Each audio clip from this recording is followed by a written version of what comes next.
على البصرة هذه ما تقول لي كيف أقواها. أنا عندي مشكلة الآن عايشها يعني خلال الأيام هذه، مشكلة نفسية بيني وبين نفسي حقيقة، وقلتها في القناة عند علي، وقلتها أيضا في صحيفة بحرينية.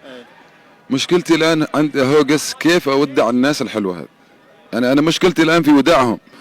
انت اليوم شفت البصره، ما شفت باقي محافظاتها، بغداد، بقيه المحافظات. يعني أنا شفتكم، أنا شفت البصرة أشوفها في عيون أهلها وفي ناسها، وشفت العراق في كل عيون أهل العراق.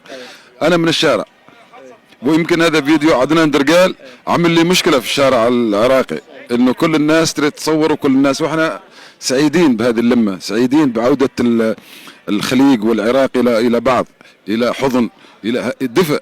إحنا نشعر بالدفء. انتوا هنا، انتوا السكر.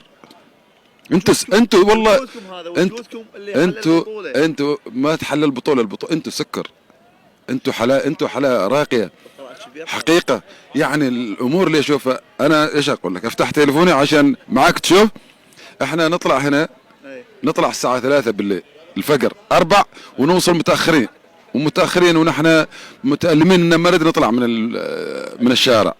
حالة الناس، فرح الناس اليوم. يمكن الرسائل اللي نحن نرسلها عبر قنواتكم، عبر التواصل الاجتماعي والتصوير، وانا ما احب التصوير لكن للحفظ، لكن بدينا نرسل للناس اي كارشيف، ارسل للناس عشان ايضا الناس تقول. ففعلا قو كثير من عمان، يمكن طائرة وطائرتين، وفي بالنقل جايين، والناس يعني الحافلات جاية. يعني الناس تريد تشوف البصرة، والبصرة حلوة ولا مش حلوة، اهلها